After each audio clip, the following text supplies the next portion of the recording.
नमस्कार ओडिशावासी। आज हूँ 20 जून 2025 शुक्रवार और आज मुझे नहीं आसी देश विदेशर किसी गुरुत्वपूर्ण खबर। तेणु चलतु सेगुड़िक उपरे नजर पकईबा। नंबर 1, जुलाई द्वितीय सप्ताह ओडिशा आसिबे राहुल गांधी।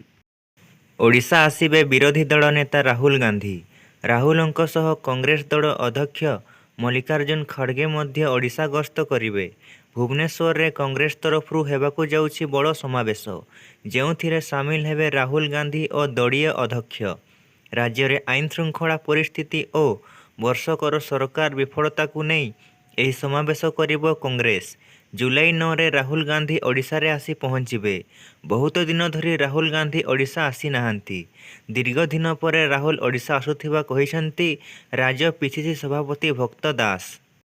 नंबर 2, पूर्वतन मंत्री नव दासଙ୍କ घरे आईटी रेड। पूर्वतन मंत्री नव दासଙ୍କ घरे आईटी रेड। 20 रु अधिक स्थान रे आयकर विभाग चढ़ाऊ करिछि। संबलपुर, झारसुगुड़ा, भुवनेश्वर रे आईटी रेड। साइंटिफिक टीम मध्य चढ़ाऊ रे सामिल। भोर 5टारू चढ़ाऊ करिछि आयकर विभाग। 3टी ऑफिस बंद रहिथिबा बेले ताहा उपरे चढ़ाऊ कराजिबो। दीपाड़ी पुरीरू फेरिले ऑफिस रे चढ़ाऊ कराजिबो बोली सूचना मिलिछि। आयकर फांकिबा अभियोग रे तनाघना करुछि आयकर विभाग। सूचनायोग्य जानुआरी 17 तारीख रे मध्य नवंग बड़ भाई ब्रजर दासଙ୍କ घरे आयकर थिबा अभियोग करिथिला आईटी। संबलपुर धनकउड़ा स्थित तांको बासभवन, भड़ा घरे और कार्यालय रे चढ़ाऊ करा जाइथिला। कोटी कोटी टंकार आयकर फांकिबा अभियोग रे रेड होइथिला। आयकर विभाग रो 2टी टीम रेड रे सामिल थिले। नंबर 3, आसंता 24 जाए राज्य रे प्रबल वर्षा संभावना। 4टी जिला को ऑरेंज वार्निंग जारी। राज्यर विभिन्न स्थान रे लगी रही वर्षा, जनजीवन प्रभावित।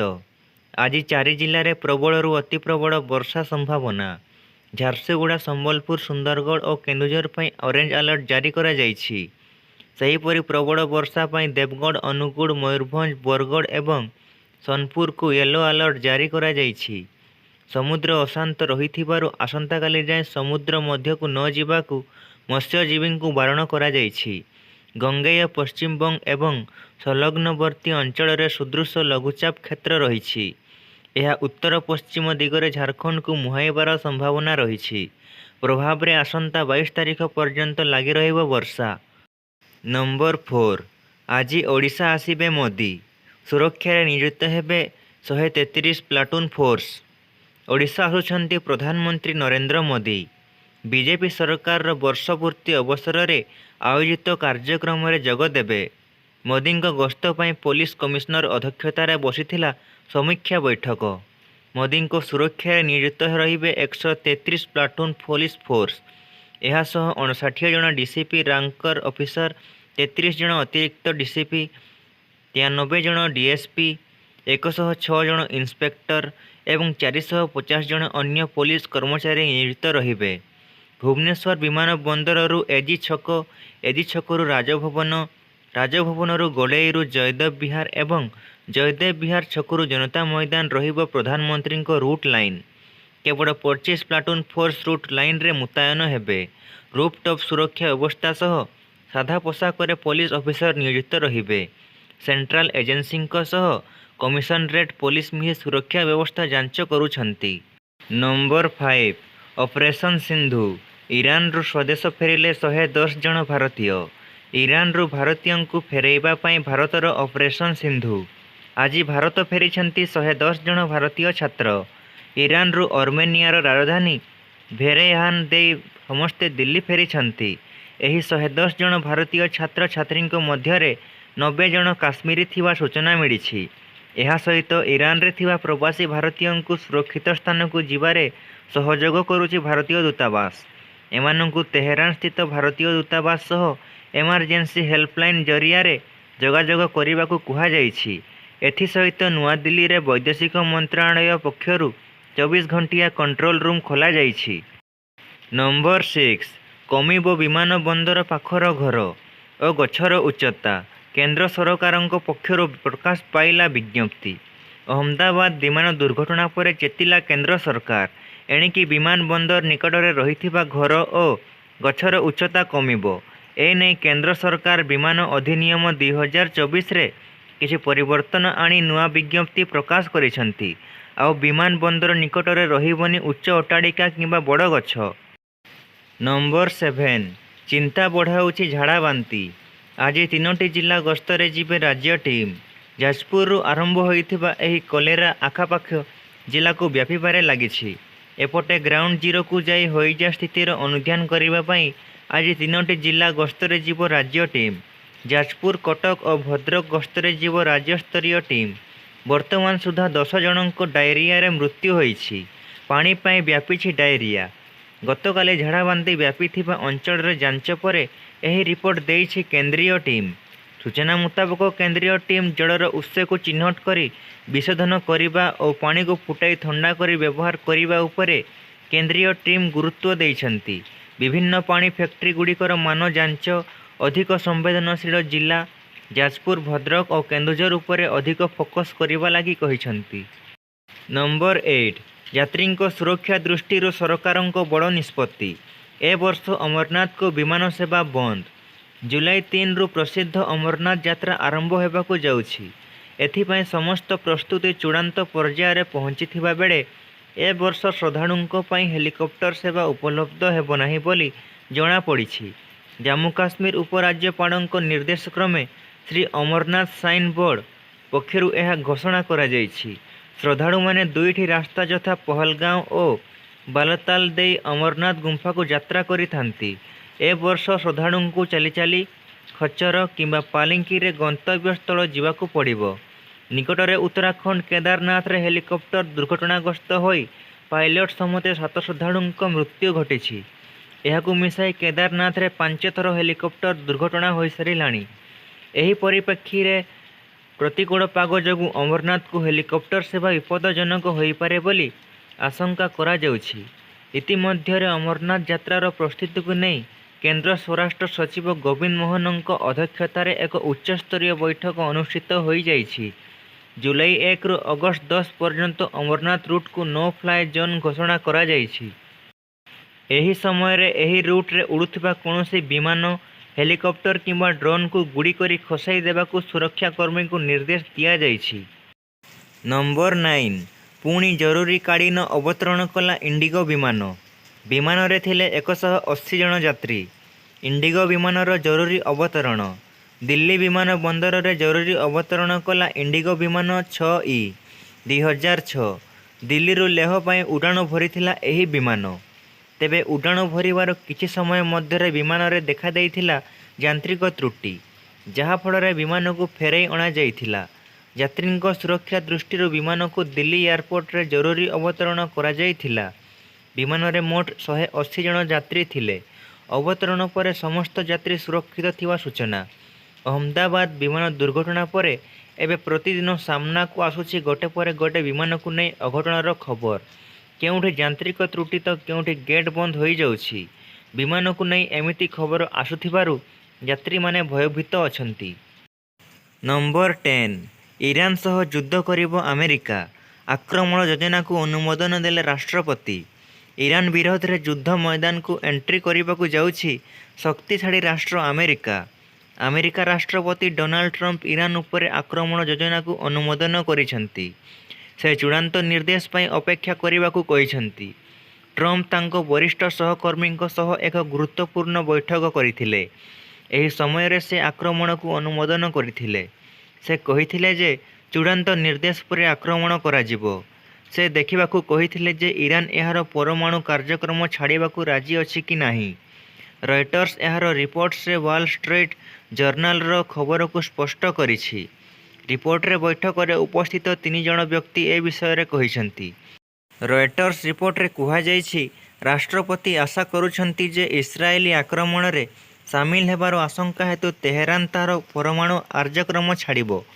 ट्रंप को बैठक पूर्व ईरान रो सर्वोच्च नेता आयतोल्ला अली खामेन तांको धमक को प्रत्याख्यान करिसंती। नंबर 11 ईरान रो मिसाइल माडरे इस्राएल रो अनेक हॉस्पिटल हेला ध्वंस। ईरान एवं इस्राएल मध्यर युद्ध एवं तीव्र हेबारे लागिछि। इस्राएल रो आक्रमण पर ईरान एहार प्रतिशोध को आहुरी भयंकर करिछि। ଇରାନ ଅନେକ ବାଲିଷ୍ଟିକ୍ କ୍ଷେପଣାସ୍ତ୍ର ସାହାଯ୍ୟରେ ଇସ୍ରାଏଲ ଉପରେ ଆକ୍ରମଣ କରିଛି। ଏହା ଇସ୍ରାଏଲର ଏକ ବଡ଼ ହସ୍ପିଟାଲରୁ ସିଧାସଳଖ ଟାର୍ଗେଟ କରିଛି। ଇରାନର ଆକ୍ରମଣ ପରେ ଇସ୍ରାଏଲର ଏକ ବଡ଼ କ୍ଷତି ହୋଇଛି।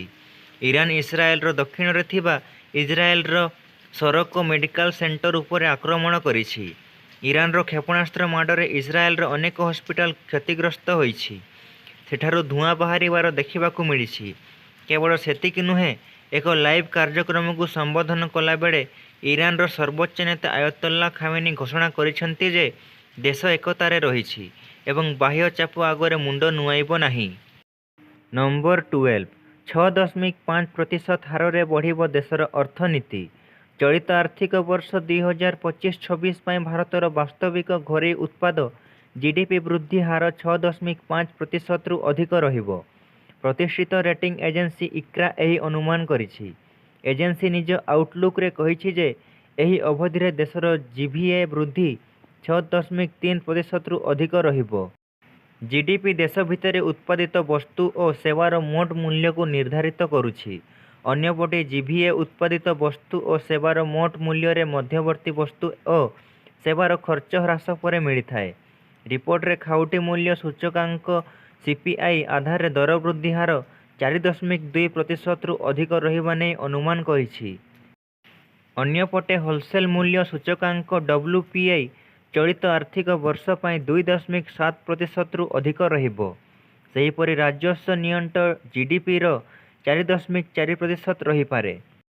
ନମ୍ବର 13 ତିନି ଦେଶ ଗସ୍ତ କରି ବିଶ୍ୱ ଶାନ୍ତିର ବାର୍ତ୍ତା ପ୍ରଚାର କଲେ ପ୍ରଧାନମନ୍ତ୍ରୀ ମୋଦି।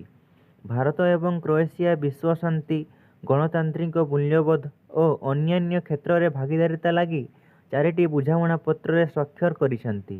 ଏହିସବୁ ବୁଝାମଣାପତ୍ରଗୁଡ଼ିକ କୃଷି, ସାଂସ୍କୃତିକ ଆଦାନପ୍ରଦାନ, ବିଜ୍ଞାନ ଓ ପ୍ରଯୁକ୍ତି ବିଦ୍ୟା ଓ ଜାଗ୍ରେବ ବିଶ୍ୱବିଦ୍ୟାଳୟରେ ହିନ୍ଦୀ ଚେୟାର ପ୍ରତିଷ୍ଠା ନିମନ୍ତେ ଉଦ୍ଦିଷ୍ଟ। ଉଭୟ ଦେଶ ପ୍ରତିରକ୍ଷା କ୍ଷେତ୍ରରେ ମିଳିତ ପ୍ରଶିକ୍ଷଣ, ସାମରିକ ଆଦାନପ୍ରଦାନ ଓ ଶିଳ୍ପ କ୍ଷେତ୍ରରେ ଭାଗିଦାରିତା ଲାଗି ଏକ ଦୀର୍ଘସୂତ୍ରୀ ପ୍ରତିରକ୍ଷା ସହଯୋଗ ଯୋଜନା ଲାଗି ସମ୍ମତି ପ୍ରକାଶ କରିଛନ୍ତି। ପ୍ରଧାନମନ୍ତ୍ରୀ ମୋଦି ଦୃଢ଼ ଭାବେ କହିଛନ୍ତି, ୟୁରୋପ ହେଉ କି ଏସିଆ ମହାଦେଶ, ବିବାଦର ସମାଧାନ ଯୁଦ୍ଧ କ୍ଷେତ୍ରରେ ନୁହେଁ ବରଂ ଆଲୋଚନା ଓ କୂଟନୀତି ମାଧ୍ୟମରେ ସମ୍ଭବ। ଶ୍ରୀ ମୋଦି ପ୍ରତ୍ୟେକ ଦେଶର ସାର୍ବଭୌମତ୍ୱକୁ ଭାରତ ସମ୍ମାନ କରେ ବୋଲି କହିଛନ୍ତି।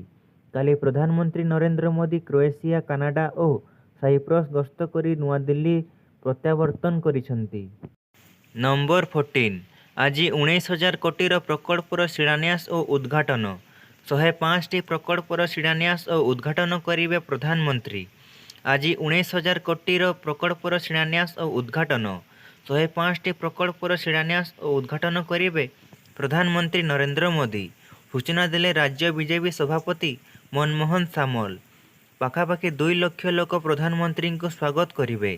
ଏୟାରପୋର୍ଟରୁ ଜନତା ମଇଦାନ ମଧ୍ୟରେ ପ୍ରଧାନମନ୍ତ୍ରୀଙ୍କ ରୋଡ୍ ଶୋ କାର୍ଯ୍ୟକ୍ରମ ରହିଛି ଏବଂ ତିରଙ୍ଗା ଶୋଭାଯାତ୍ରାରେ ମଧ୍ୟ ପ୍ରଧାନମନ୍ତ୍ରୀ ସାମିଲ ହେବେ। ଲୋକଙ୍କ ଅଭିବାଦନ ଗ୍ରହଣ କରିବେ। ଏହି କାର୍ଯ୍ୟକ୍ରମ ଅତ୍ୟନ୍ତ ଭବ୍ୟ ଭାବେ ପାଳନ ହେବ। ପ୍ରଧାନମନ୍ତ୍ରୀଙ୍କ ହାତରେ 50,000ରୁ ଉର୍ଦ୍ଧ୍ୱ ଅନ୍ତ୍ୟୋଦୟ ଗୃହ ଯୋଜନାରେ କାର୍ଯ୍ୟାଦେଶ ବଣ୍ଟନ ହେବ। ବୟବନ୍ଦନା କାର୍ଡ ବାଣ୍ଟିବେ।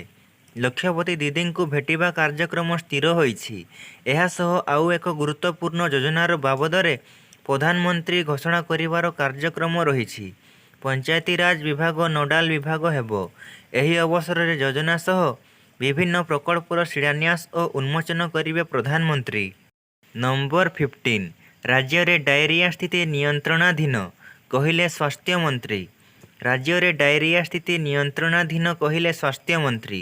ସମୀକ୍ଷା ବୈଠକ ପରେ ସ୍ୱାସ୍ଥ୍ୟମନ୍ତ୍ରୀ ମୁକେଶ ମହାଲିଙ୍ଗଙ୍କ ସୂଚନା। ଡାଇରିଆ ସ୍ଥିତି ନିୟନ୍ତ୍ରଣାଧୀନ, ରୋଗୀ ସଂଖ୍ୟା କମୁଛି। ସରକାର ସକ୍ରିୟ ଭାବେ କାମ କରୁଛନ୍ତି। ଲୋକଙ୍କୁ ସଚେତନ କରାଯାଉଛି। ଯାଜପୁର ଜିଲ୍ଲାରେ ସାବୁନରେ ହାତ ଧୋଇବାକୁ ସଚେତନ କରାଯାଉଛି। ବାସି ଖାଦ୍ୟ ବିକ୍ରି ହେଉଥିଲେ ଚଢ଼ାଉ କରାଯାଇ ଫାଇନ ଆଦାୟ ହେଉଛି। ପିଇବାକୁ ପାଣି ଯୋଗ୍ୟ ନହେଲେ ନଳକୂପ ଅଚଳ କରାଯାଉଛି। ନମ୍ବର 16 ଦେଶରେ 113ରେ ପହଞ୍ଚିଲା କରୋନା ଜନିତ ମୃତ୍ୟୁ ସଂଖ୍ୟା। କରୋନାର ନୂଆ ଭେରିଆଣ୍ଟ ସାରା ଦେଶରେ ବ୍ୟାପିଛି। 24 ଘଣ୍ଟା ମଧ୍ୟରେ 4 ଜଣ ରୋଗୀଙ୍କ ମୃତ୍ୟୁ ହୋଇଛି। ଏଥିରେ ମହାରାଷ୍ଟ୍ରର 2 ଜଣ, ଦିଲ୍ଲୀ ଓ କେରଳର ଜଣେ ଲେଖାଏଁ ରୋଗୀ ଅଛନ୍ତି। ସ୍ୱାସ୍ଥ୍ୟ ବିଭାଗର ସୂଚନା ଅନୁଯାୟୀ 2025 ମସିହା ଆରମ୍ଭରୁ ଜାନୁଆରୀ ମାସରୁ ଏପର୍ଯ୍ୟନ୍ତ କରୋନା ଯୋଗୁଁ ମୋଟ 113 ଜଣଙ୍କର ମୃତ୍ୟୁ ହୋଇଛି। କେରଳରେ ସର୍ବାଧିକ 36 ଜଣଙ୍କ ମୃତ୍ୟୁ ହୋଇଛି ଏବଂ ତାପରେ ମହାରାଷ୍ଟ୍ରରେ 31 ଜଣଙ୍କର ମୃତ୍ୟୁ ହୋଇଛି। ଦିଲ୍ଲୀରେ ମଧ୍ୟ 13 ଜଣଙ୍କ ମୃତ୍ୟୁ ହୋଇଛି। ଦେଶରେ କରୋନାର 6,483 ସକ୍ରିୟ ମାମଲା ରହିଛି। କେରଳରୁ ସର୍ବାଧିକ 1,384 ମାମଲା ରିପୋର୍ଟ ହୋଇଛି। ଗୁଜରାଟରେ 1,105 ଏବଂ ପଶ୍ଚିମବଙ୍ଗରେ 747 ସକ୍ରିୟ ମାମଲା ରହିଛି। ନମ୍ବର 17 ବିଦେଶ ଗସ୍ତରେ ବିଶ୍ୱ ନେତାଙ୍କୁ ମୋଦିଙ୍କ ଉପହାର। ବିଦେଶ ଗସ୍ତରେ ବିଶ୍ୱ ନେତାଙ୍କୁ ମୋଦିଙ୍କ ଉପହାର। ଭାରତର ବିଭିନ୍ନ ପାରମ୍ପରିକ କଳାକୃତିକୁ ଉପହାର ଆକାରରେ ପ୍ରଦାନ କରିଛନ୍ତି ପ୍ରଧାନମନ୍ତ୍ରୀ ନରେନ୍ଦ୍ର ମୋଦି। ଏହି କଳାକୃତି ମଧ୍ୟରେ ରହିଛି ଓଡ଼ିଶାର କୋଣାର୍କ ଚକ୍ରର ପ୍ରତିକୃତି ଓ ରଘୁରାଜପୁର ପଟ୍ଟଚିତ୍ର, କଟକର ରୂପା ତାରକସି ପର୍ସ। G7 ସମ୍ମିଳନୀରେ ଯୋଗ ଦେବା ଅବସରରେ ଜର୍ମାନ ଚାନ୍ସେଲର ଫ୍ରିଏଡରିଚ୍ ମର୍ଜଙ୍କୁ କୋଣାର୍କ ଚକ୍ର ପ୍ରତିକୃତି ଉପହାର ଦେଇଛନ୍ତି। କୋଣାର୍କ ଚକ୍ରର ପ୍ରତିକୃତିକୁ ବାଲିପଥରରେ ନିର୍ମାଣ କରାଯାଇଛି। ସେହିପରି କ୍ରୋଏସିଆ ରାଷ୍ଟ୍ରପତି ଜୋରାନ ମିଲୋନୋଭିକଙ୍କୁ ପଟ୍ଟଚିତ୍ର ଉପହାର ଦେଇଛନ୍ତି ମୋଦି। ପଟ୍ଟଚିତ୍ର ଓଡ଼ିଶାର ପାରମ୍ପରିକ ସୁନ୍ଦର କଳାକୃତି। କାନାଡାର ଗଭର୍ଣ୍ଣର ଜେନେରାଲ ମାରି ସିମୋନଙ୍କୁ କଟକ ରୂପା ତାରକସି ପର୍ସ ଉପହାରରେ ଦେଇଛନ୍ତି। ସେହିପରି ପଟ୍ଟଚିତ୍ରରେ ଭାରତୀୟ ପୌରାଣିକ କଥାବସ୍ତୁକୁ ଚିତ୍ର ଆକାରରେ ଅଙ୍କନ କରାଯାଇଥାଏ। ମୁଖ୍ୟତଃ ଏଥିରେ ଭଗବାନ କୃଷ୍ଣ ଓ ଜଗନ୍ନାଥ ସଂସ୍କୃତିର ଝଲକ ଅଧିକ ଦେଖିବାକୁ ମିଳିଥାଏ। Number 18 Ahmedabad plane crash. ଆମେରିକାକୁ ପଠାଯିବ ବ୍ଲାକ୍ ବକ୍ସ। ଏୟାର ଇଣ୍ଡିଆ ବିମାନ ଦୁର୍ଘଟଣାରେ ବ୍ଲାକ୍ ବକ୍ସ କ୍ଷତିଗ୍ରସ୍ତ ହୋଇଛି। ଏୟାର ଇଣ୍ଡିଆ ବିମାନ AI-171 ଦୁର୍ଘଟଣାରେ ବ୍ଲାକ୍ ବକ୍ସ ଗୁରୁତର ଭାବେ କ୍ଷତିଗ୍ରସ୍ତ ହୋଇଛି। ଏହାର ଡାଟା ଉଦ୍ଧାର ପାଇଁ ଭାରତ ଏହାକୁ America national transportation safety board NTSBକୁ ପଠାଇବାକୁ ନିଷ୍ପତ୍ତି ନେଇଛି। ଜୁନ୍ 12ରେ ଲଣ୍ଡନ ଅଭିମୁଖେ ଯାଉଥିବା ବୋଇଂ 787 ଡ୍ରିମ୍ ଲାଇନର ଉଡ଼ାଣ ପରେ ମାତ୍ର 36 ସେକେଣ୍ଡରେ ବିଜେ ମେଡିକାଲ କଲେଜ ହଷ୍ଟେଲ ଉପରେ ଦୁର୍ଘଟଣାଗ୍ରସ୍ତ ହୋଇଥିଲା। ବ୍ଲାକ୍ ବକ୍ସରେ ଫ୍ଲାଇଟ୍ ଡାଟା ରେକର୍ଡର FDR ଓ କକପିଟ୍ ଭଏସ ରେକର୍ଡର CVR ରହିଛି, ଯାହା ଉଚ୍ଚତା, ଗତି ଓ ପାଇଲଟଙ୍କ କଥାବାର୍ତ୍ତା ଆଦି ରେକର୍ଡ କରେ। ଦୁର୍ଘଟଣାରେ ଏହା ବ୍ୟାପକ କ୍ଷତିଗ୍ରସ୍ତ ହୋଇଥିବାରୁ ଭାରତରେ ଡାଟା ଉଦ୍ଧାର ସମ୍ଭବ ହୋଇନାହିଁ। NTSBର ୱାଶିଂଟନ ଲାବୋରେଟୋରୀରେ ମେମୋରି ଚିପ୍ ଓ ଇଲେକ୍ଟ୍ରୋନିକ ସର୍କିଟ ପରୀକ୍ଷା କରାଯିବ। ଭାରତୀୟ ବିମାନ ଦୁର୍ଘଟଣା ତଦନ୍ତ ବ୍ୟୁରୋ ବା AIEB ଏହାର ତଦନ୍ତ କରୁଛି। ନମ୍ବର 19 BCCIକୁ ବଡ଼ ଝଟକା। ଏହି IPL ଦଳକୁ 538 କୋଟି ଟଙ୍କା ଦେବାକୁ ନିର୍ଦ୍ଦେଶ ଦେଲେ କୋର୍ଟ।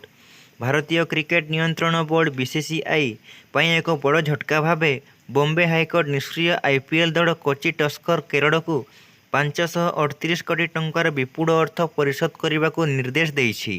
ବୁଧବାର ବମ୍ବେ ହାଇକୋର୍ଟ ପୂର୍ବତନ IPL ଦଳଙ୍କ ପକ୍ଷରେ ରାୟ ଦେଇ ଭାରତୀୟ କ୍ରିକେଟ ବୋର୍ଡକୁ 2015 ମସିହାରେ ଅର୍ବିଟ୍ରେସନ ଟ୍ରିବ୍ୟୁନାଲ ଦ୍ୱାରା ପ୍ରଦତ୍ତ ଅର୍ଥ ପରିଶୋଧ କରିବାକୁ କହିଛି। ଏହି ନିଷ୍ପତ୍ତି BCCI ଦ୍ୱାରା ଚୁକ୍ତି ଉଲ୍ଲଂଘନର ଅଭିଯୋଗ ଆଣି କୋଚି ଟସ୍କର୍ସ ଦଳର ଚୁକ୍ତି ରଦ୍ଦ କରିବାର ଏକ ଦଶନ୍ଧିରୁ ଅଧିକ ସମୟ ପରେ ଆସିଛି।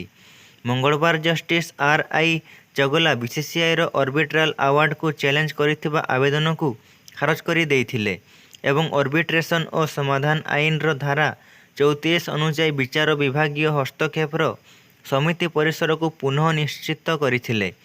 ଏକକ ବିଚାରପତି ବେଞ୍ଚ ରାୟ ଦେଇଛନ୍ତି କୋର୍ଟ ଅର୍ବିଟ୍ରେଟରଙ୍କ ନିଷ୍କର୍ଷ ଉପରେ ଅପିଲେଟ ବଡି ଭାବେ କାର୍ଯ୍ୟ କରିପାରିବ ନାହିଁ।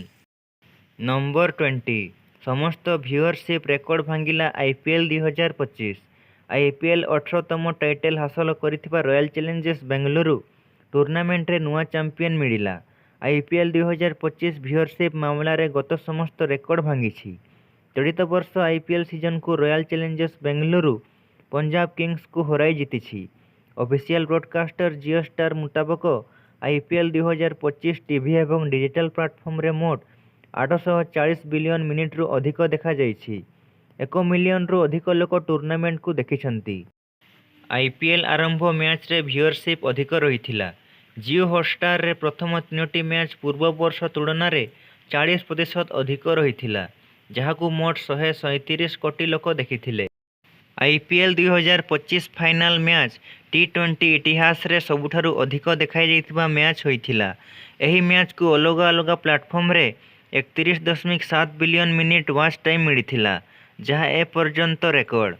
ଟିଭିରେ ଏହି ଟାଇଟେଲ୍କୁ 169 ମିଲିୟନ ଲୋକ ଦେଖିଛନ୍ତି।